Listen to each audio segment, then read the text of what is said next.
আজকের এই ভ্লগটা চতুর্থ দিনের ভ্লগ। তো চতুর্থ দিনের মানে সারাদিন আর কোনো ভিডিও করতে পারিনি, মানে একদমই কিচ্ছু মানে ভিডিও করা হয়নি। একদম রাত্রে আমি ভিডিওটা স্টার্ট করেছি। সবাই মিলে বাজারে গেছিলাম, জিনিস কেনাকাটি ছিল, তো বাকি যেগুলো ছিল তো সেইগুলো কেনাকাটি করতে যাওয়া হয়েছিল। তো ঐশীকে একটা ড্রেস মানে দিয়েছে, তো সেই ড্রেসটা নিতে মানে বিশেষ করে যাওয়া হয়েছিল। তো আমরা সকলে ফুচকা খাওয়া মানে সবাই ওখানে প্রচুর ফুচকা খেয়েছি। তারপরে কি নিয়ে এসেছি বাড়িতে দেখো, মানে বাড়িতে আমরা বেরিয়েছিলাম ওই 5:30 6টার দিকে, আর এসে রান্না করব না বলে খাবার আমরা নিয়েই চলে এসেছি। তো এইদিকে দেখো সবার থালা সাজিয়ে দিয়েছে, আর ঐশী বলছে আমি কোথায় বসবো, তুমি কোথায় বসবে, এইসব ওর চলছে। তো যাই হোক, এখন খাবারগুলো রেডি করি, তারপরে সবাইকে খেতে দিয়ে দিই। এবারে মানে 8:30 9টা মতো বাজে, আর রাত করতে চাইছি না, কারণ অনেকক্ষণ ঘুরে আসা হয়েছে। আর ফুচকা খেয়ে সবার তো পেট ভরে গেছিলো, কিন্তু বাজারে ঘুরতে ঘুরতে আমাদের ফুচকা হজম হয়ে গেছে। এই কদিন আমরা খুব ভালো ফুচকা খাচ্ছি, মানে দারুণ লাগছে। তো অনেক দিন মানে ফুচকা খাওয়া হয় না, দেখেইছো, বাড়ি গেলে তখন খাই। তো এখানে দেখো আমরা নিয়ে এসেছি মোগলাই আর ফিশ কাটলেট। তো সবাইকে খেতে দিয়ে দিয়েছি, আর আমি এখনও খাইনি, কারণ আমি বলছি ঐশীকে খাওয়াবো, তারপরে ঐশী তো পুরোটা খেতে পারবে না। তো ঐশী যতটা খাবে খাবে, তারপরে আমি খাবো। তো ওর পিপিও কি করেছে, মানে পুরোটা নেয়নি, কিছুটা রেখে দিয়েছে।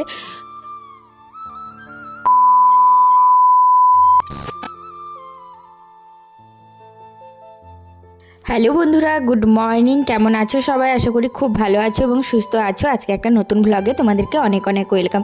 তো দেখতেই পেয়েছো একটু মানে চতুর্থ দিনের ভিডিওটা করাই হয়নি, তো আজকে পঞ্চম দিন। তো যাই হোক, এখানে দেখো রান্না বসিয়ে দিয়েছি। সকালের কাজকর্ম সব সেরে নিয়ে পুজো টুজো করে নিয়ে এদিকে রান্না বসিয়েছি, জলখাবার করছি সবার জন্য। তো ওদেরকে আজকে পাস্তা বানিয়ে খাওয়াবো, বলে রেখেছিলাম যে কালকে পাস্তা বানাবো তোমাদের জন্য। তোমরা দেখেইছো এর আগের ভ্লগটাতে এগরোল বানিয়ে খাইয়েছি। তো আমি ওদেরকে বলছি যেগুলো আমি জানি সেগুলো তোমাদেরকে বানিয়ে বানিয়ে খাওয়াবো, তার জন্য অনেক দিন থাকতে হবে, না হলে মিস করে যাবে। তো এরকম করে ওদেরকে বলছিলাম। তো যাই হোক, এদিকে দেখো এখন ডিমটা ভেজে নিচ্ছি, আর সবজিও কেটেছি, মানে আমি কাটিনি, সবজিটা মা কেটে দিল, বললো তাড়াতাড়ি হবে, তারপরে একটু বেরোবে। তো সেই কারণে তাড়াতাড়ি যতটা সম্ভব করে নিচ্ছি। আর আমিও একটু বেরোবো, মানে চিকেন আনতে যাব। তো আমি চিকেন নিয়ে এলে তারপরে ঐশীর ঠাম্মি আর পিপি আবার একটু বেরোবে, কারণ কিছু জিনিস আরও বাকি থেকে গেছে, যা হয় আর কি। ওদেরকে আমি বলছি দেখবে না বিয়ের আগের দিন পর্যন্ত কেনাকাটা লেগেই থাকবে, কারণ নিজের ক্ষেত্রে তো দেখেছি যে কিছু না কিছু ভুলতেই আছি। মানে বিয়ের আগের দিনেও মানে কাউকে না কাউকে পাঠিয়েছি যে আমার এই জিনিসটা লাগবে, নিয়ে আসো। তো সত্যি কথা বলতে বিয়েটা ছেলেদের মানে কতটা কি ফিলিংস হয় জানি না, মেয়েদের একটু বেশি, কারণ একটা নতুন বাড়িতে যাওয়া, সেখানে মানিয়ে নেওয়া, সবারকে বোঝা কে কেমন, তারপরে তার সঙ্গে মিলেমিশে থাকা, মানে একটা মেয়ের জীবনটা মানে পুরো বদলে যাওয়া, ছোট থেকে বড় হওয়া সবার সঙ্গে, তাদেরকে ছেড়ে একদম এক নিমেষে এক চুটকিতে ভুলে গিয়ে একটা নতুন বাড়িতে নিজের সংসার গড়ে তোলা, সত্যি মেয়েরা বলেই পারে।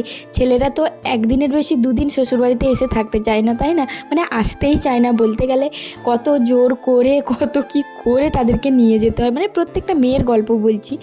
তারপরে তাদের কাজ সব কিছু, কিন্তু একটা মেয়ে বাইরে কাজ করলেও তাদেরকে কিন্তু সংসার সব কিছু সামলাতে হয়।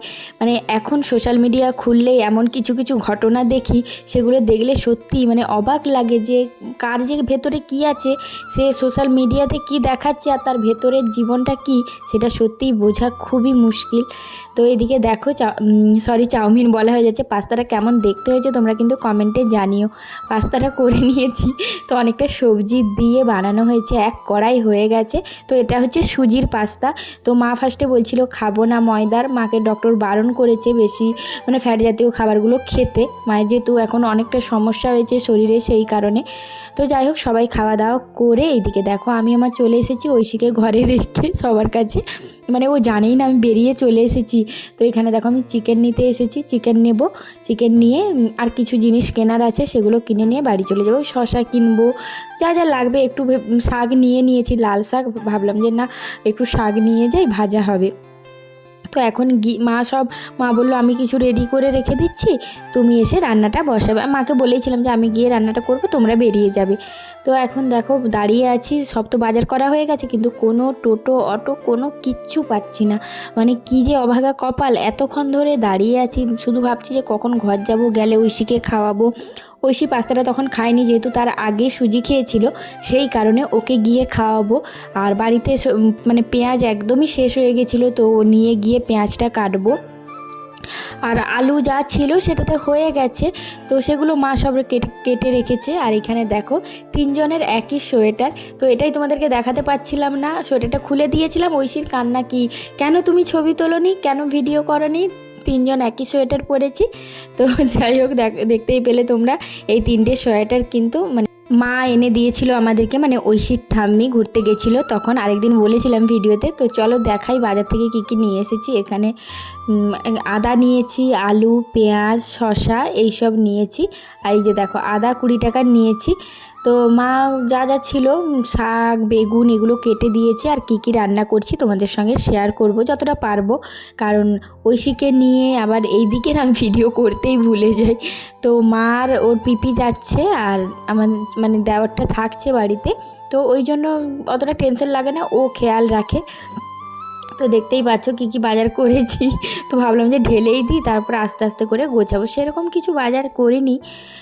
শাক নিয়েছি, শসা, পেঁয়াজ, আলু, আদা আর চিকেন নিয়েছি, বিশেষ করে চিকেনটার জন্যই যাওয়া। তো এখানে দেখো পাস্তাটা এবার আমি বসেছি, একটু গরম করে নিলাম, কারণ ঠান্ডা হয়ে গেছিলো। তো আর ঠান্ডাটা এখন কেমন সেটা তোমরা সকলেই জানো। তো এখন ভাবলাম ঐশীকে আগে খাইয়ে দিই, তারপরে রান্নাটা বসাবো। আর ওরাও বেরিয়ে গেছে, এই যে দেখো ক্যাপসিকামটা এনে দিচ্ছে, ক্যাপসিকামও খাবে না। তো আমি বললাম যে বারবার ফেলবো না, ক্যাপসিকামগুলো আলাদা করে বেছে নিই, বেছে আমি খেয়ে নিই, কারণ ফেলবে কেন। আর সত্যি কথা বলতে আমার তো দারুণ লাগছিলো আজকের পাস্তাটা, নিজে বানিয়েছি বলে নয়, কিন্তু আজকে ভালো লাগছিলো খেতে। তো ফার্স্টের দিন যখন সুজির পাস্তাটা বানাই একদম গলে গেছিলো, তারপর থেকে একটা আন্দাজ মতো সুন্দর করে সেদ্ধ করে নিয়েছিলাম। তো এইদিকে দেখো চিকেনটা আমার ম্যারিনেট করা হয়ে গেছে নুন, হলুদ, তেল, লেবু দিয়ে। তো আলুগুলো ফার্স্টে ভেজে নেব। আর এখানে দেখো মা বেগুন, শাক সব কেটে দিয়েছে, এই যে মেথি শাক বেগুন দিয়ে ভাজবো। এত টেস্টি লাগছে এই ভাজাটা খেতে, কি বলবো, দারুণ লাগছে। তো এখানে দেখো ছানার পায়েস বড় মামা এসেছিলো তখন নিয়ে এসেছিলো, তো ওটাই দিচ্ছি ভাইকে, যে একটু খেয়ে নাও, কারণ এখন ভাত খেতে অনেক দেরি। আর ঐশী এখন দেখো ওর মানে কি বলবো, ছোটো কাকুর ফোন নিয়ে ছোটো কাকুকে শেখাচ্ছে কি করে কালার চেঞ্জ করবে, কি করে। আর ছোটো কাকু বলছে আমাকে একটু শিখিয়ে দাও তো, আমাকে একটু শিখিয়ে দাও তো পুচকি, আমি পারি না। তো এই সব তুমি জানো না, চলো আমি তোমাকে শেখাচ্ছি কাকু, এরকম করে বলছিলাম যে হ্যাঁ রে তুই এইগুলোই পারবি, পড়াশুনো তো পারিস না। তো এইসব চলছিল আমাদের। তো এখানে দেখো শাকটা মানে ভাজা প্রায় শেষের দিকে, আর একটু শুকনো শুকনো করে নেব। আর বেগুনটা একদম গলাবো না, কিন্তু সেদ্ধ হবে, কিন্তু গলিয়ে ঘেটে দেবো না, এরকম গোটা গোটা থাকবে, তাহলে খেতে মানে খুবই টেস্টি লাগছে। মানে কি বলবো, তোমরা করে কোনো দিন খেও। একটু 5 ফোড়ন, তেজপাতা, একটা শুকনো লঙ্কা ফোড়ন দিয়ে ফার্স্টে বেগুনটা দিয়ে একটু নাড়াচাড়া করে ঢাকা দিয়ে, তারপরে শাকটা দিয়ে একটু নেড়েচেড়ে নামিয়ে দেওয়া। আর এখানে দেখো পালং শাকের তরকারিটা কালকে হয়েছিল, সেটা একটু গরম করে নিচ্ছি। তো পুরোটা শেষ হয়নি, বুঝতেই পারছো শাকের তরকারি মানে কতটা হয় সব মেশাতে মেশাতে। তো সেটাই একটু ভালো করে আবার গরম করে নিচ্ছি, গরম করে একটা পাত্রে আবার আলাদা করে রেখে দেবো। তারপরে আমি চিকেনটা বসিয়ে দেবো। আর সেরকম কিছু রান্না আজকে আর করছি না। তো এখানে দেখো মাংসটার মশলাটা কষিয়ে নিচ্ছি। তো পেঁয়াজ, রসুন মানে সব মশলা দেওয়া হয়ে গেছে, এবার তেল ছেড়ে দিয়েছে, চিকেনটা দিয়ে দেবো। আর ওইদিকে ঐশী তো খেলা করছে, আর একবার করে আসছে আমাকে বলছে মা চিকেন হয়নি, চিকেন হয়নি, মানে ওর গন্ধও সহ্য করতে পারে না, মানে রসুনটা দিয়ে দিলে ব্যাস। যদি ডিমের ঝোলও করা হয়, যেই করি মা আমি, ও ছুটে আসবে, আজকে কি রান্না হচ্ছে বলো তো, মনে হয় চিকেন হচ্ছে না, এরকম করে বলতে থাকে। আর একবার ও যখন পুনের ওষুধ খাচ্ছিলো, যখন চিকেন খাওয়া চলতো না, মা একবার ঘুগনি বানাচ্ছিলো, তো ও তখন সিঁড়ি থেকে গন্ধ পেয়েছে, মানে ওই যে মশলা ভাজার, আমাকে বলছে মা মাংস হচ্ছে। তখন তো অত ভালো করেও কথা বলতে পারতো না, এত সুন্দর মানে এমন করে বলছে, কি যে কষ্ট হচ্ছে কি বলবো, যে মা মাংস হচ্ছে, আমি মাংস খাবো, আমার জন্য মাংস হচ্ছে, এরকম করেও বলে যাচ্ছে। তো সত্যি তখন মানে প্রচণ্ড কষ্ট হতো যে ওকে মাংস দিতে পারতাম না আমি। মানে কেউ হয়তো বিশ্বাস করবে না, ও যেরকম 4 মাস মাংস খায়নি, মানে ওকে আমি দিইনি, সেরকম আমিও 4 মাস মাংস ছুঁইনি। মানে কোথাও আমি বাইরে তো যাইনি ওই টাইমটাতে। তো মাংসটা কষতে দিয়ে দিয়েছি, মানে কষানো চলছে, আর এদিকে আমি কিছু বাসন জমা হয়েছে সেগুলো ধুয়ে নিচ্ছি। কারণ একসঙ্গে জমা হয়ে গেলে তখন মানে দেখলেই মাথা ব্যথা খারাপ হয়ে যায় যে এত ধুবো কী করে। এটা অ্যাকচুয়ালি আমি আমার শাশুড়ি মায়ের কাছেই শিখেছি যে মানে কোনো জিনিস জমা রাখে না, যে কাজটা মানে করে নেয় সঙ্গে সঙ্গে ধুয়ে রেখে দেয়, ধুয়ে রেখে জল ঝরতে দিয়ে আবার সঙ্গে সঙ্গে তুলে রেখে দেয়। তো পারি না সেই রকম করতে, তবুও চেষ্টা করি যতটা সম্ভব করার।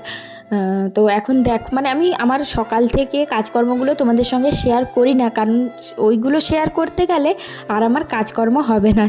আর এইদিকে দেখো আমার চিকেনটা আমি কষতে দিয়ে দিয়েছি, এই যে জলটা বেরিয়েছে এইটা এবারে মানে বুঝতেই পারছো ব্রয়লার মাংস মানেই তার জল বেরোবেই, যত ভালো মুরগিই হোক।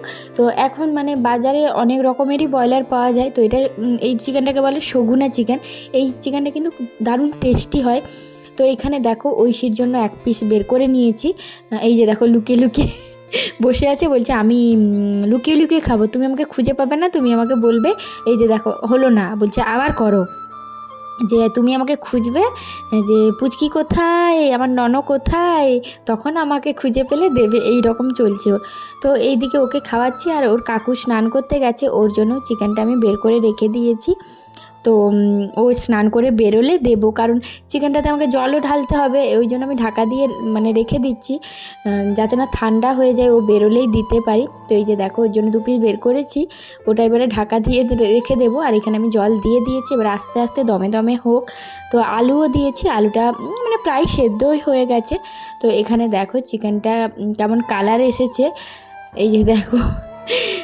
জানি না কেমন খেতে লাগবে সবার, মানে আমার না লোকজন থাকলে আমার বড় ভয় লাগে, কিন্তু আমার রান্না করতেও ইচ্ছে করে সবাই থাকলে বলে নয়, রান্না করতে সত্যিই খুব ভালো লাগে। মানে ছোটো থেকে এরকমই ছিল যে মানে বিয়ে করব, সংসার করব, এই রকম মানে মানসিকতা।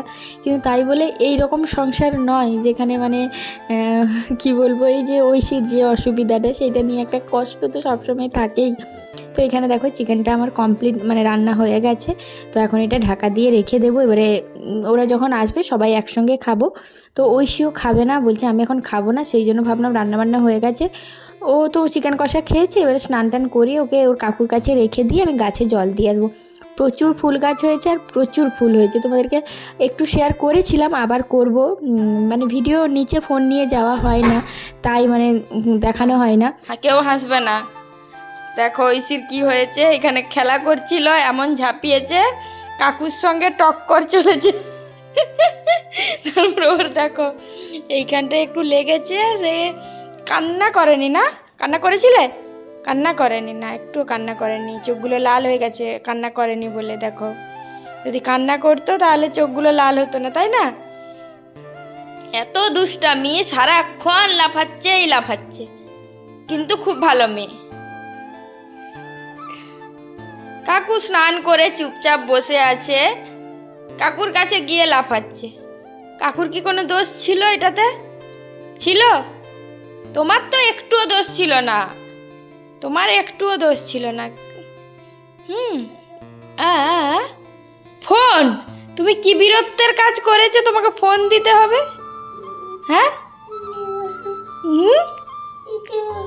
কিটা নিব?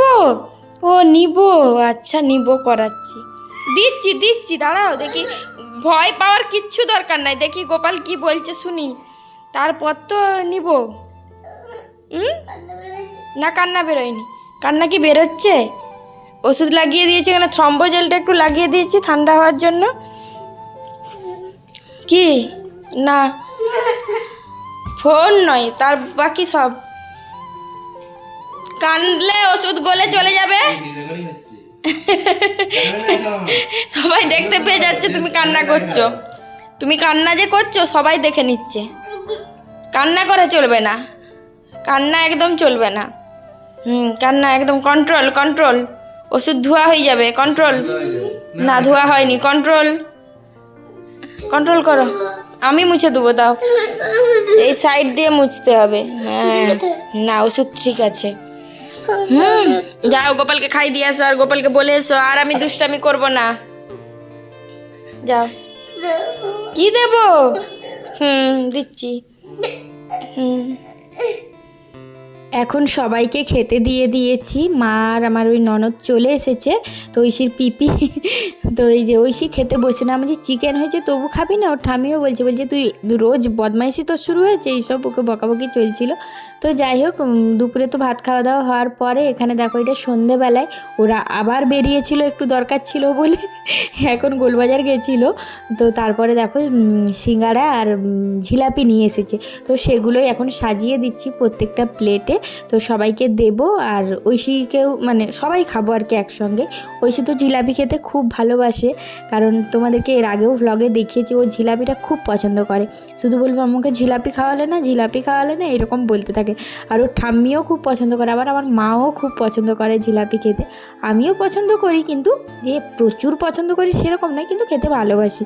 তো এখানে দেখো গরম গরম জিলাপি আর গরম গরম সিঙ্গাড়া সবাইকে দিয়ে দিচ্ছি। সবাই মিলে খাওয়ার আনন্দটাই দেখবে একটা আলাদা, যেখানে একটা খাওয়া যায় সেখানে দেখবে এক থালাও খেয়ে নেওয়া যায়, তাই না? মানে দারুণ মজাই কাটছে দিনগুলো। আমি তো বলছি আরও অনেক দিন থাকো তোমরা। আমার দারুণ লাগছে সত্যি কথা বলতে, কি যে সকালে উঠছি, রান্নাবান্না করছি, সেটা কোনো কষ্ট নয়, যেখানে এত মানুষ আনন্দে হইচই করে দিনগুলো কাটাচ্ছে। আমার সত্যি কথা বলতে বাড়িতে লোকজন এলে এত ভালো লাগে, সেটা প্রথম থেকে ছোট থেকেই, আজ বলে নয়। আবার এখানে কি হয়, মানে একা থাকি তো, সবাই যখন আসে দারুণ আনন্দ লাগে।